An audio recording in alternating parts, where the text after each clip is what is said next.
주님께서 여러분과 함께 루카가 전한 거룩한 복음입니다.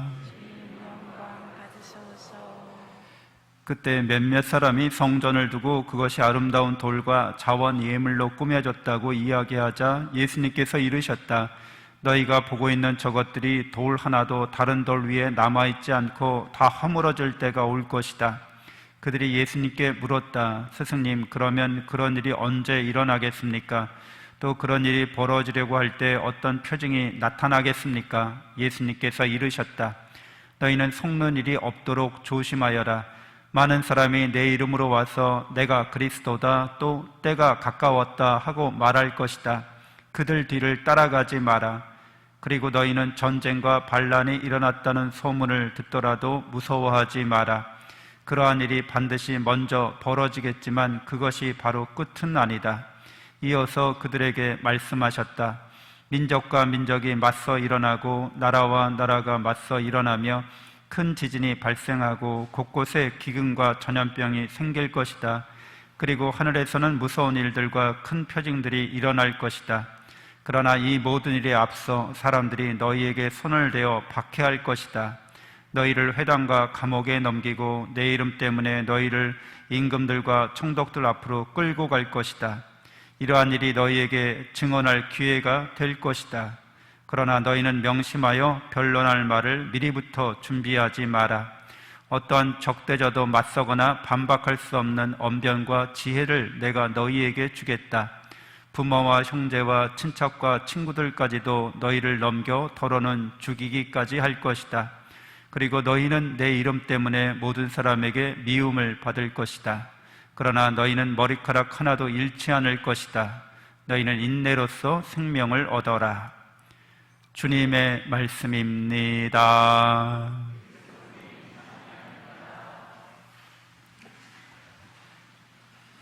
참 예수님, 이 견진결이 가톨릭 교회와 개신교라는 제목으로 함께 나누겠습니다. 개신교회가 1517년도에 생겨났다고 보는 거죠. 중세 시대죠. 근데 중세 시대 개신교가 생겨나기 그 시대적 배경을 보면 흑사병이 대유행을 했습니다. 십자군 전쟁이 종국적으로는 실패한 것으로 그렇게 드러나게 됩니다. 민족주의와 민족 국가주의에 바탕한 왕정이 강화됩니다. 그러니까 십자군 운동을 하면서 리더로서, 지도자로서 실질 전쟁터에서 왕들이 어떤 역할 수행을 한 거죠. 그러니까 왕권이 강화되면서 이민족과 이렇게 이교도들과 전쟁터에서 만나게 되면서 왕을 중심으로 이렇게 민족주의가 생겨나게 됐다는 뜻입니다. 중세시대 성직자들의 타락이 극심했고 대립교황의 혼란이 있었습니다. 왕들의 힘이 세지다 보니까 프랑스 왕이 교황청을 아비뇽으로 옮긴 거예요. 그래서 아비뇽에서도 교황이 생기고 로마에서도 교황이 생기는 바람에 교회의 권위가 크게 실추가 되었습니다. 무역과 상업이 발달했어요. 그러면서 귀족은 아닌데 돈을 많이 버는 사람들이 생겨납니다. 신흥 부르조아라고 하는 거죠. 그러면서 이렇게 흑사병으로 말미암아서 많은 사람이 죽었잖아요. 그러니까 인건비가 굉장히 올라가죠. 그리고 상업이 발달하죠. 그러니까 사람들이 먹고 살만해지니까 개인적이고 내면적인 그런 걸 중요하게 여깁니다. 먹고 살기 바쁘고 가난할 때는 자기 내면을 잘 안 돌아보잖아요. 그러니까 이제 재산도 많아지고 좀 풍요로워지니까 자기의 내면 세계를 중시하는 그런 풍조가 생겨나서 이러한 풍조에 바탕한 신심운동이 일어납니다. 이것을 이제 라틴어로 데보시오 모데르나라고 하는데 새로운 신심운동, 현대적인 신심운동, 당시에 그런 말로 쓰이게 된 거예요. 근데 우리가 이제 개신교에 대해서 오늘 함께 갈라져 나간 형제들에 대해서 알아볼 텐데, 여기서 가장 중요한 개신교 신학의 바탕을 이제 유명론이라고 합니다. 유명론에 처음 들어보신 분도 있을 거예요. 근데 이게 중요하기 때문에 이 시간에 설명을 좀 드릴 텐데, 저 한자를 보면 오직 유자, 이름 명자를 쓰고 있어요. 그러니까 이름뿐이다 이런 뜻이에요. 이게 무슨 뜻인지 볼까요? 유명론이라고 하는 것은 플라톤이라는 사람이 이데아를 얘기했잖아요. 동굴의 비유죠. 유명한. 우리는 다 동굴 속에 살고 있다는 거예요. 동굴에서 죄수들인데 우리의 목이 고정되어 있어요. 이렇게 착고가 이렇게 채워져 있어서 벽만을 보게 돼 있는데, 그 벽에는 그림자들만 지나간다는 거예요. 여기 뭐 도자기도 지나가고, 말도 지나가고, 동그란 원도 지나가고, 새도 이렇게 지나가는데, 이건 다 우리는 그림자만 보고 있다는 거죠. 죄수니까. 그게 묶여져 가지고. 근데 어떤 죄수가 이걸 풀고서 동굴 밖으로 나간 거예요. 그랬더니 거기에는 진짜가 있다는 거예요. 그게 바로 이데아의 세계에는 진짜가 있고, 우리가 사는 세계는 모조품이라는 거죠. 모방품이라는 거예요. 이런 생각을 옛날 사람들 중에 이제 플라톤이 한 거죠. 그 플라톤의 제자인 아리스토텔레스도 이와 비슷한, 약간 다르지만 이와 비슷한 생각을 합니다. 진짜가 있다는 거죠. 그래서 이렇게 진짜가 있다고 믿는 이 신앙, 이런 믿음을 갖고 있는 사람들을 보편 실제론이라고 해요. 이 플라톤의 이런 생각은 우리 가톨릭 신앙하고 잘 어울렸겠어요? 어울리지 않았겠어요? 잘 어울렸어요. 왜? 이 세계는 가짜고 진짜 세계가 천국에 있다는 거예요. 천국에는 다 진땡이들만 있다는 거지. 여긴 다 모조품이라는 거예요. 그래서 예를 들자면 우리가 원을 생각해 보잖아요. 저기 동굴에도 원이 있는데 여기서 우리가 그리는 원들은 진짜 원이 하나도 없다는 거예요. 자세히 보면은 정말 동그란 원이 아니라 약간 다 찌그러져 있다는 거죠. 찌그러진 원밖에 그릴 수가 없잖아요.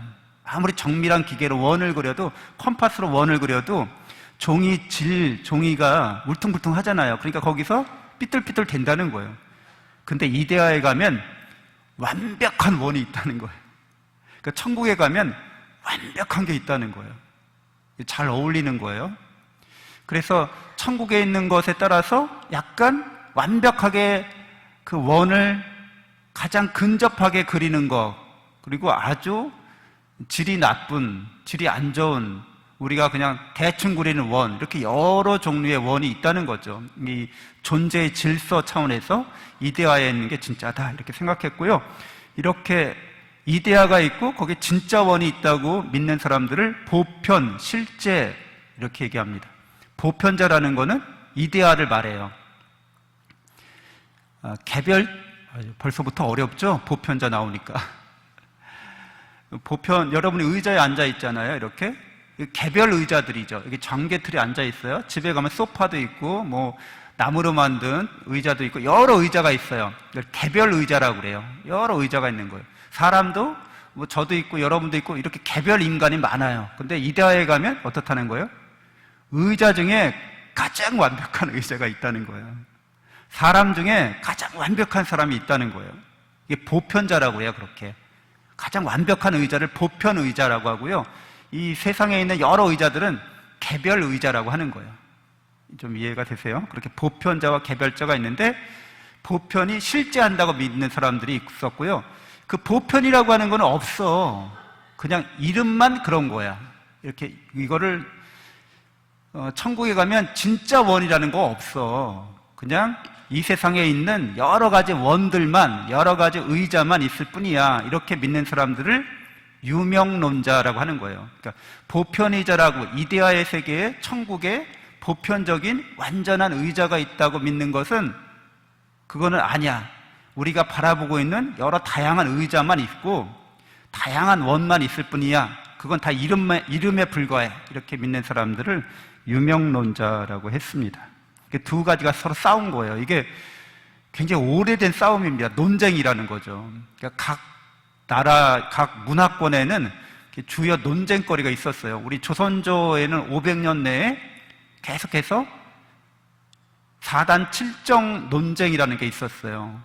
이기론, 이가 중요하냐, 기가 중요하냐, 이거 갖고 500년 내 논쟁을 했거든요. 근데 유럽에서는 보편자가 있는 거냐, 보편자가 없는 거냐, 이름만이냐, 이런 거 갖고서 거의 1000년을 논쟁을 해요. 그러니까 굉장히 어려운 논쟁이라는 거죠. 그래서 유명론 논쟁이 어떻게 전개되는가 보면, 토마스 아퀴나스 성인 잘 아시는 이분께서 있다고 주장하는 거죠, 당연히. 근데 이거에 반기를 든 사람들이 있어요. 그거 없어, 이렇게 얘기하는 거죠. 근데 토마스 아퀴나스 성인은 신앙과 이성을 조화시켰어요. 아까 플라톤 얘기를 했잖아요. 그리스 철학자죠. 그러니까 원래 우리는 유다교로부터 나온 그리스도교니까 유다교로부터 뭘 물려받았어요? 신앙을.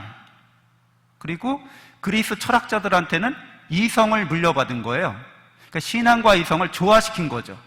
그래서 그 체계를 잡은 분이 바로 성 토마스 아퀴나스 성인님, 성 토마스 아퀴나스 학자이신 거죠.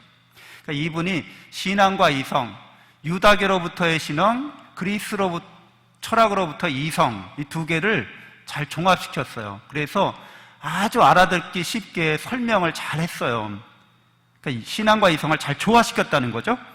근데 너무나 이게 논리적이고 이성적이고 그래요. 그러니까 어떤 사람들이, 야, 하느님을 그렇게 논리적으로 이성적으로 잘 설명할 수 있다고 생각해? 하느님은 논리적으로 이성적으로 설명할 수 없는 분이야. 우리가 하느님을 믿을 때는 그냥 믿음으로 믿어야 되는 거야. 우리가 의지로 믿어야 되는 거야. 이렇게 주장하는 사람들이 생겨난 거예요. 그래서 주지주의, 주의주의 이렇게 두 가지가 충돌하게 돼요. 그래서 신앙과 이성을 분리시키려고 하는 움직임이 일어났어요. 그래서 유명론 논쟁을 보면 토마스 아퀴나스 성인이 이렇게 얘기합니다. 보편자라고 하는 거, 예를 들자면 완벽한 의자가 있어요. 이 완벽한 의자는 하나님께서 세상을 창조할 때 아이디어로 완벽한 의자를 먼저 천국에서 구현시킨다는 거예요. 그리고 이 세상에서 의자들을 만들 때 그 아이디어, 완벽한 의자가 모든 개별 의자 속에 들어가도록 하신다는 거예요. 그리고 나서 이 세상에 있는 우리가 안고 있는 의자가 다 사라져도 천국에는 그 의자가 남아있다는 거예요. 이런 설명을 아주 합리적으로 하는 거죠. 그러니까 이 보편자라고 하는 것은 개별자 이전에 이미 있었고 개별자 안에도 들어가 있고 개별자가 없어져도 있다는 거예요. 그러니까 우리 인간으로 치자면 하나님께서 완벽한 인간을 먼저 만드셨다는 거예요. 보편적 인간인 거죠. 그리고 개별적 인간 안에 이 보편적인 인간성이 다 들어가도록 하셨다는 거예요. 우리의 영혼이라고 할 수 있어요. 영적인 인간을 먼저 창조하신 거죠. 완전한 인간으로서 그 영혼이 우리 안에 다 들어가 있는데 우리가 이 육신이 사라진 다음에도 그 보편적인 인간성을 나타내는 그 보편적인 영혼은 남아있다고 설명하는 거예요. 이런 식으로 설명하는 겁니다. 근데 이제 둔스 스코트스라는 분은 이렇게 얘기합니다. 하느님을 그렇게 우리가 너무 합리적이고 이성적인 하느님을 믿게 되면 어떤 일이 벌어지는가? 하느님은 자유로운 분이셔야 되는데 이성의 법칙에 매이게 되잖아요. 하느님이 세상을 창조할 때 먼저 아이디어로 완벽한 뭔가를 미리 만들고 완벽한 것에 따라서 이 세상을 그것에 비슷하게 또 만들어야 되잖아요. 그러면 하느님이 자유롭게 임의대로 하실 수가 없잖아요. 이거 법칙에 맞게 뭘 하셔야 되는 거니까 그건 하느님께 안 맞아. 하느님은 그렇게 일하시는 분이 아니라 보편자를 미리 만드시는 게 아니라 개별자를 만들 때 거기 안에 다 보편자가 들어가도록 그렇게 만드실 뿐이지 미리 뭐 이렇게 아이디어나 미리 뭐 설계도를 만든 다음에 그거에 따라서 만드시는 분이 아니야. 그렇게 만들면 하느님이 제한되잖아. 하느님의 자유와 하느님의 그런 자의성이 제한되니까 그렇게 개별자 안에만 보편자가 들어가 있어. 이렇게 설명합니다. 그러니까 하나님을 믿을 때, 하나님께 나아갈 때 하나님을 우리가 이성적으로 따지고 들면서 믿으면 안 돼. 우리는 의지적으로 하나님을 믿어야 돼. 이렇게 설명하는 거예요. 근데 월리엄 오컴이라는 분이 더 극단적으로 나갑니다. 그럼 뭐 어떻게 얘기하냐면, 보편자, 그러니까 이데아의 세계에 있는 완벽한 의자는 없었다는 거예요. 하나님 그거 미리 만들지 않으신다는 거예요, 천국에서. 그리고 이 의자에도 그런 걸 집어넣을 필요가 없다는 거예요. 다만 우리가 여러 의자를 앉아보고서 의자라는 건 이런 거구나라고 우리가 생각할 뿐이라는 거예요. 그래서 그걸 그냥 의자라고 이름 붙이자 이렇게 말할 뿐이지, 실제로 하나님께서 뭐 의자를 미리 천국에서 만드신 다음에 이 개별 의자에 그게 들어가도록 이렇게 섭리하신 다음에 이 세상에 의자가 다 사라져도 그게 남아있고, 이런 식으로 하나님을 의자를 만드는 그 법칙에 매이게 하지 말라는 거예요. 하나님은 그런 분이 아니라는 거예요. 다만 여러 가지 의자를 하나님께서 막 만드신다는 거예요. 임의대로 막 자유롭게 만드는데, 우리 인간이 여러 의자를 앉아보니까 의자라는 거는 이런 거구나 하고 아이디어가 떠오를 뿐이라는 거지. 근데 그거를 그래서 그냥 의자라고 이름 붙이자 우리가 스스로 말했다는 거예요. 그걸 유명론, 그래서 이름밖에 없다, 실제로 아무것도 없는 거다, 이렇게 얘기하는 거예요. 그러니까 예를 들어 하나님께서는 이 세계를 만드실 때도 어떤 보편 법칙이 있어서 보편 법칙에 따라서 이 세계를 만드신 게 아니라는 거예요. 하나님 만들고 싶은 대로 막 만드신다는 거예요. 그래서 성경에서 기적이 일어나는데 자연의 법칙들을 다 깨버리잖아요. 죽은 사람도 살리고, 무리도 걸어가시고, 빵 5개로 5,000명도 먹이시고. 이건 뭐예요? 보편적인 물리 법칙을 다 깨시는 거잖아요. 하나님 원래 그러신 분이라는 거예요. 그러니까 보편 법칙 같은 건 없다. 그러니까 이성적으로 합리적으로 우리가 그렇게 진리를 따라서 하나님을 규정하면 안 돼, 이렇게 얘기하는 거예요. 우리는 다만 그냥 하나님을 믿을 뿐이라는 거예요. 오직 믿음이 중요하다는 거예요. 하나님이 어떤 일을 하시든 우리는 그냥 하나님을 믿으면 된다는 거예요. 이성적으로 뭔가 따지고 이렇게 합리적으로 하나님께 이렇게 재단하고 이래서 하나님께 나가려고 아예 그런 생각을 하지 마, 이런 주장을 하는 거죠. 되게 좀 무슨 주장, 어떤 사람들 주장이랑 비슷해졌어요? 개신교 사람들의 주장이랑 상당히 비슷한 논리를 펴고 있는 겁니다, 지금 유명론자들이. 그래서 이 세대에서 두 번째 이제 논쟁이 일어나게 되는데, 에라스무스라고 하는 중세 인문학자죠. 루터와 칼뱅도 이제 이렇게 중세의 유명론 논쟁에 참여하게 됩니다. 근데 에라스무스는 개인이 개별적인 경험을 하는 것이 중요하다는 것을 인정했어요. 여러분 다 개별자잖아요. 10인 10세기잖아요. 여러분의 내면 세계에서 개별 경험을 하는 게 중요하고, 그래서 하나님께 나아갈 때도 여러분 개개인이 내면적으로 하나님 체험을 할 필요가 있다, 이렇게 주장을 하는 겁니다. 그래서 평신도들의 성경 공부와 독서를 권장합니다. 그리고 동시에 인간의 이성과 자유와 교회의 거룩한 전통 안에서 이걸 보완할 필요가 있다, 이렇게 주장을 해요. 아주 온건한 주장이죠, 에라스무스는. 근데 루터는 이제 다른 생각을 합니다. 루터는 어떤 생각을 하냐면, 면죄부, 지금은 이제 면죄부라는 말을 고쳤어요. 면벌부. 면죄를 우리가 받는 건 아니죠. 면벌을 받는 거지. 면벌부 효능에 대해서 95개조 반박문에 이 내용이 들어가죠. 그러면서 유명론의 영향을 받았기 때문에 교회의 사면권, 고해성사의 의문을 제기합니다. 그러니까 하느님과 인간 사이에 교회가 있어서 교회가 성사를 통해서 우리에게 하느님의 구원의 은총을 전달한다는 걸 부정해요. 내가 개인적으로, 내면적으로 하느님 만나면 됐지 교회가 왜 있느냐는 거예요. 교회라고 하는 것은 이제 토마스 아퀴나스 성인 중세 스콜라 신학 책에 의하면 하느님으로부터 완벽한 교회가 있다는 거죠. 완벽한 인간이 있다는 거죠. 그리고 지상에는 이 완벽한 하느님 나라의 교회를 지상에서 가장 잘 구현하는 카톨릭 교회가 있다는 거죠. 이게 보편교회라고 하는 거잖아요. 그래서 보편자를 닮은 교회라는 거예요. 이 천국 교회를 닮은 교회가 바로 지상의 가톨릭 교회다. 그리고 가톨릭 교회를 통해서 하나님의 완전한 은총이 전달돼 내려온다, 이렇게 믿었던 건데, 유명론자들은 개별 교회가 중요하고 하나님과 이런 중재하는 교회가 없이도 직접 만날 수 있다는 거예요. 개인적으로, 내면적으로 하나님 직접 만날 수 있기 때문에 고해성사 같은 거 필요 없어, 이렇게 얘기하는 겁니다. 오직 믿어야 된다는 거죠. 교회가 우리한테 진리와 은총을 전달해 주는 게 아니야. 우린 성경만 잘 알면 돼, 이렇게 얘기합니다. 그리고 성경을 잘 믿으면 돼. 그럼 우리 구원받는 거야, 이렇게 주장을 하는 거죠. 그러니까 교회가, 가톨릭 교회가 필요 없다는 주장을 하는 거예요. 놀라운 주장이죠. 근데 칼빈은 더 나아갑니다. 하느님이 아까 하느님을 어떤 법칙에 매이지 말게 하라고 그랬잖아요. 하느님 자유로운 분이라고. 그러니까 하느님께서 누구를 구원할지 구원 안 할지를 자유롭게 정하신다는 거예요.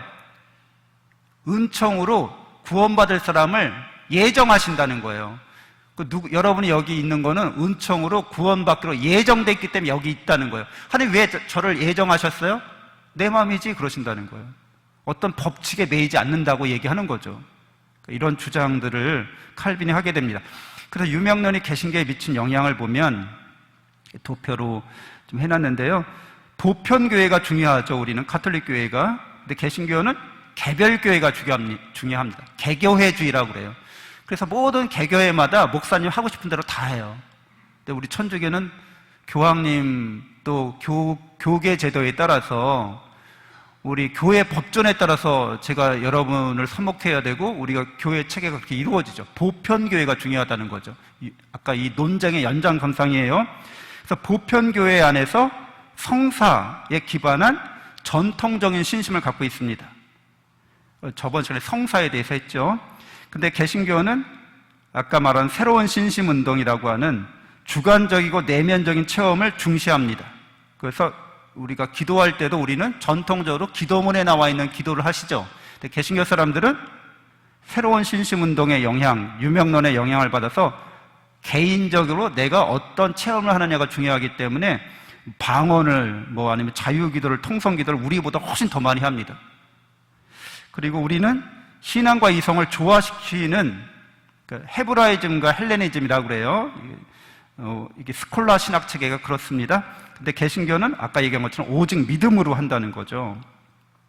그래서 이성이나 철학은 우리가 신앙으로 하나님을 믿는 데에서 좀 빠져줘. 너희는 그냥 세상 학문을 하는 데만 너희는 필요할 뿐이야. 우리가 종교생활, 신앙생활 하는 데는 이성과 철학이 필요 없어, 이렇게 주장하는 거죠. 그래서 가톨릭 교회는 성경과 성전을 조화시킵니다. 그러니까 성전이라고 하는 것은 이런 성당을 말하는 게 아니라 거룩한 전통할 때 그 성전이에요. 성경을 해석하는 전통, 성경을 실천하는 전통, 그러니까 이 거룩한 전통 안에서 성경과 함께 이렇게 이어져 내려오는 것이 바로 가톨릭인데, 개신교는 우리는 성전은 다 필요 없어, 성경만 있으면 돼, 이렇게 주장하는 거죠. 은총과 인간의 자유도 마찬가지입니다. 하나님의 은총은 모든 사람을 사랑하시기 때문에 개별적 인간의 자유의지를 다 존중해 주신다는 거예요. 그래서 인간의 자유가 완전해지도록 은총이 도와준다는 거죠. 근데 개신교는 뭐라는 거예요? 하나님을 자유롭게 해드리려면 하나님이 누구를 구원할지 안 할지는 하나님께 맡겨드려야 된다는 거죠. 그리고 그것은 인간의 자유가 어떻게 개입할 수가 없다는 거예요. 인간의 자유를 이렇게 부정하는 겁니다.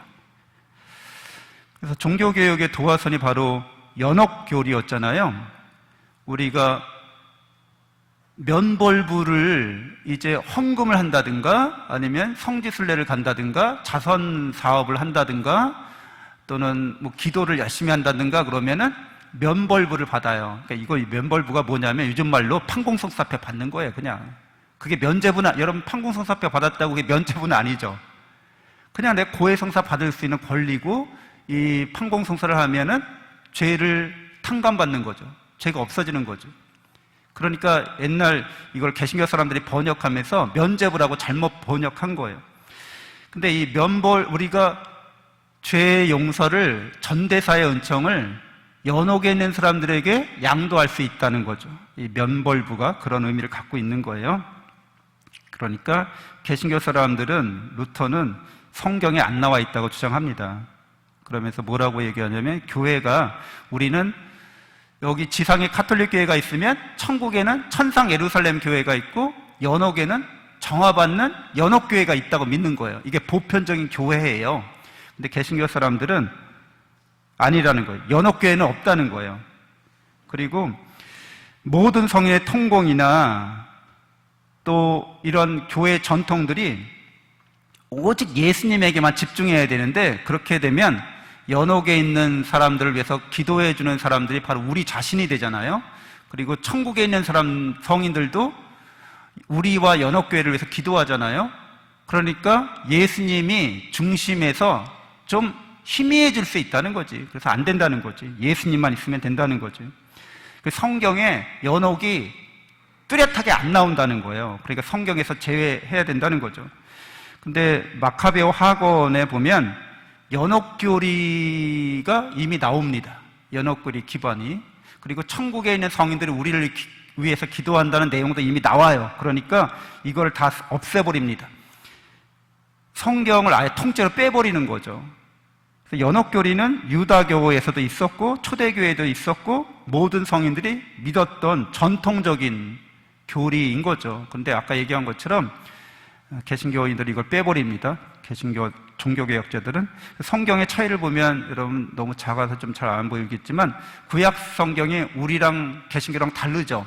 우리는 46권이고 개신교는 39권이에요. 아까 얘기한 것처럼 자신들의 교리에 불리한 성경들 6권을 빼버렸어요.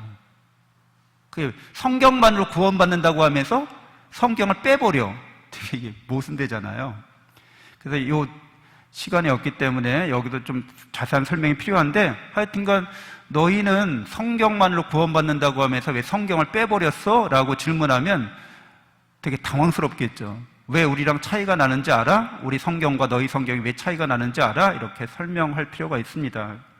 개신교 사람들은 모르는 사람도 많을 거예요. 왜 빠져 있는지. 네.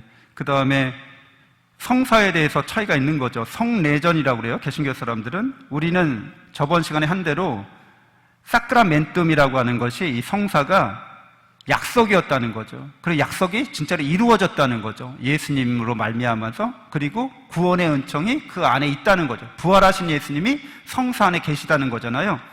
근데 루터는 아까 얘기한 것처럼 그런 거 없다는 거예요. 그냥 내가 개인적으로 믿으면 된다는 거예요. 내가 주관적으로 그냥 하느님 체험, 은총 체험하면 되는 거지, 꼭 이렇게 성사 안에서 하느님 만날 필요가 없고 그렇게 만나주시지도 않는다, 이렇게 보는 거죠. 그래서 성사의 이런 저번 시간에 한 내용을 여러분이 다시 한번 음미하시면 좋겠는데, 이 성사에 대한 교육이 부족하면 여러분이 고해성사 하실 때 고해성사 하기 어려워서 성당 다니기 힘들어요. 고해성사 안에는, 모든 성사 안에는 이게 약속이라는 거예요. 하느님과 나와의 사랑의 약속. 그리고 사랑이 실제로 이루어진 거예요. 그래서 예수님이 우리를 위해서 죽으시고 부활하셔서 그 성사 안에서 우리를 만나주시는 거예요. 그러니까 얼마나 은혜로운 거예요. 그 은혜로운 하느님, 우리를 위해서 죽었다 부활하신 예수님 만나기가 어려워서 신앙생활하기 어려워요, 이런 말도 안 되는 이야기를 하는 거예요. 그러니까 성사에 대한 교육이 부족하면 이걸 기계적으로, 형식적으로, 습관적으로, 피상적으로 받아요. 그러니까 신부 앞에서, 모르는 사람 앞에서 내 어두운 부정적인 이야기를 하는 게 다 어렵죠. 근데 이거는 사람을 만나는 게 아니라 우리를 위해서 죽으시고 부활하신 예수님을 만난다는 거예요. 사랑의 약속으로. 예수님은 시간과 공간을 제한받지 않으시고 모든 성사 안에서 그대로 계시다는 거예요. 그래서 거기서 우리 만나주시는 거죠. 그러니까 교육이 필요합니다. 그래서 교회라고 하는 것은 여러분이 성사라고 이렇게 배웠어요. 알았어요. 그래서 교회는 이렇게 구원의 진리와 구원의 은총을 전달하는 신적 기관입니다. 하느님이 만드신 공동체라는 거죠. 그래서 두 가지는 절대 틀릴 수 없다는 거예요. 구원의 진리를 틀릴 수가 없어요. 왜? 성령께서 교회의 주인이니까. 구원의 은총을 잘못 전달할 수도 없어요. 왜? 성령께서 하시는 일이니까. 그러니까 개신교인들이 말하듯이 가톨릭 교회가 구원의 진리를 잘못 가르쳤어, 구원의 은총을 잘못 전달했어, 이 말은 성령께서 잘못했다는 말이 돼요. 근데 성령께서 잘못하실 리가 없죠, 당연하게도. 그래서 그렇게 주장하는 것은 성령을 모독하는 말이 됩니다. 개신교에 대한 비판적 성찰을 해보자면, 아까 이 유명론의 영향을 받아서 극단적인 신앙 형태를 보입니다. 오직 믿음으로, 내 개인의 믿음이라는 거죠. 오직 성경으로, 오직 은총으로 이렇게 하나님께 나간다고 하는 거예요. 그래서 성경을 해석할 때도 임의적으로 해석하기 때문에 이단이 많이 생깁니다. 그 대신 화끈하고 역동적이죠. 우리 여러분들, 개신교 신자분들, 여러분보다 더 열정적이고 믿음을 실천하는데 훨씬 더 강력한 모습을 보여요. 삼위일체 하느님의 보편적인 사랑이 약합니다. 그러니까 유명론은 개별자가 중요하고 보편자는 없다는 주장이니까, 삼위, 성부, 성자, 성령, 삼위는 개별자죠. 보편적은 한 하느님이라는 건데, 사랑으로 한 하느님을 이루시는 건데, 그렇기 때문에 사랑이 좀 부족해요. 어떤 거냐면, 아까 얘기한 것처럼 하느님이 임의적으로, 자의적으로 누구는 구원하고 누구는 구원하지 않기로 이렇게 한다고 하는 것은, 그거는 사랑이라고 말하기 어렵다는 거죠. 그렇죠. 여러분들이 보시기에도, 아니 누구는 열심히 살고 착하게 사는 불교 신자인데 지옥 가고, 누구는 뭐 그냥 날라리고 그냥 제대로 신앙생활도 안 하고 단지 예수님 믿었다는 것 때문에 천국 가고, 이게 무슨 사랑이야? 이렇게 얘기하죠. 개별자로서 이렇게 강조를 하고, 사랑의 일체에 대해서는 별로 그렇게 크게 말할 수 없는 것이 바로 개신교 신앙의 약점이에요. 또 공개적인, 그렇지만 공개적인 분명한 구원에 대한 확신이 있습니다. 아, 난 모르겠고 하나님 나를 선택하셨대, 나를 예정하셨대, 그러니까 난 구원받는 게 확실해, 어디 가나 이렇게 자랑하고 다닌다는 거예요. 근데 되게 좀 다른 사람이 볼 땐 재수 없죠. 아니 내가 보니까 사는 것도 인격적으로 나보다도 덜 떨어졌는데 거짓말도 잘하고 불성실한데 예수 믿었다는 것 때문에 자기는 천국 간다고 확신을 하고 사는 모습을 우리는 자주 보게 된다는 거예요. 또 보편적 인간에 대한 이해가 부족합니다. 그러니까 아까 천국에 가면 완전한 인간이 있다고 그랬잖아요. 그게 무슨 말인가 하면, 아담도 보편적 인간이에요. 그래서 보편적 인간이 죄를 지었기 때문에 우리 모두가 죄인이 됐다는 생각을 우리가 하는 거예요. 아담보다 더 보편적인 인간은 바로 예수님이에요. 왜? 예수님의 모습을 보고 아담을 만들었으니까. 그래서 아담이 잘못했을 때 우리 모두가 잘못됐지만, 아담보다 더 보편적인 하느님의 아드님께서 우리를 위해서 우리 죄를 속죄하게 해서 십자가에 돌아가셨을 때 모든 사람의 죄가 없어졌다는 거예요. 이건 이제 보편적 인간에 대한 이해라고 하는 거죠. 근데 개별자가 중요하기 때문에 이런 보편적 인간에 대한 믿음이 없고, 타 종교를 믿는 사람, 타 문화권에 있는 사람에 대해서 흑백 논리적입니다. 예수 천국, 불신 지옥. 그러니까 보편적으로 네가 착하게 살려고 노력해서도 아무 쓸모 없어, 이렇게 얘기한다는 거죠. 배타적이라는 거예요. 그리고 공격적인 신앙을 갖습니다. 그래서 우리가 볼 때 혀를 끌끌 차기도 하죠. 근데 한 가지 장점이라면, 그렇게 순박하게 믿는다는 거예요, 이 사람들은. 논리적으로, 합리적으로 이렇게 따지지 않아요. 그냥 순박하게 믿어요. 그래서 참교회는 하나님께서 불러주신 교회고, 이 교회의 주인은 성령 하나님이시죠. 그 구원의 진리와 구원의 은총을 계속 전달하십니다. 교황이나 추기경이 중세에 신부들이 타락할 수는 있어도 구원의 진리와 구원의 은총은 전달된다는 거죠. 하나의 교회를 이루고 있고, 거룩한 교회이고 보편된 교회이고, 이게 사도로부터 이어오는 교회가 참 교회라는 거죠. 그래서 교회의 주님이신 성령께서 구원의 진리와 은총을 계속해서 베풀고 계신데, 개신교회인들도 참 교회와 일치하도록 개신교 형제들과 대화하고 일치를 위해서 기도하고, 또 그들과 함께 모든 성인의 통공을 이루어 갈 수 있어야겠습니다. 잠시 묵상하겠습니다.